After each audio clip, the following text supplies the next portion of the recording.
contre, j'ai une théorie très solide sur l'origine des rapports amoureux. Enfin, sur la façon dont on est passé de rapports purement reproductifs et sexuels à une prise de tête permanente sur le fait d'aimer et d'être aimé. Je t'écoute. Et ben voilà. Je suis persuadé que l'amour est un canular qui a mal tourné. C'est une sorte d'intox monumental qui a complètement échappé à son créateur.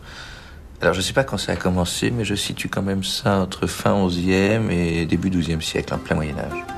Nuit, brouillard, des corbeaux guettent leur proie. Notre bon roi Claudius saisit d'une main amie une hache qui passait par là de rechet. Et soudain, ce n'est plus que bras giclants de sang. Je crois qu'un jour, le public en a eu marre d'entendre toujours raconter les mêmes histoires de guerre et de massacres. Alors le roi a pris son troubadour à part et il lui a demandé d'inventer quelque chose de nouveau, quelque chose de surprenant.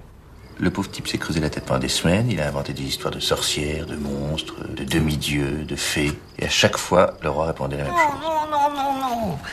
Je veux des histoires avec des hommes et des femmes.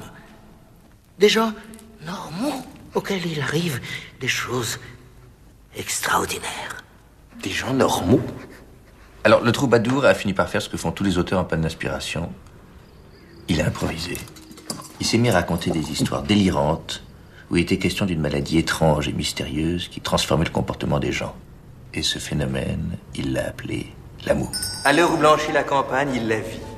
Vénus calipige, trottinant dans le frais cresson bleu, et soudain, devant le spectacle de ses beautés dévoilées, il fut pris d'une fulgurante envie de lui offrir des fleurs. Et ce fut nuit entière, nuit d'oreiller, nuit de lune, où il lui récitait des poèmes.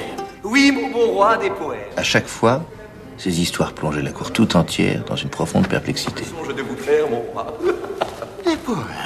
Et un soir, alors que le roi cherchait le sommeil dans le lit d'une de ses maîtresses, il a fini par se poser la question cruciale.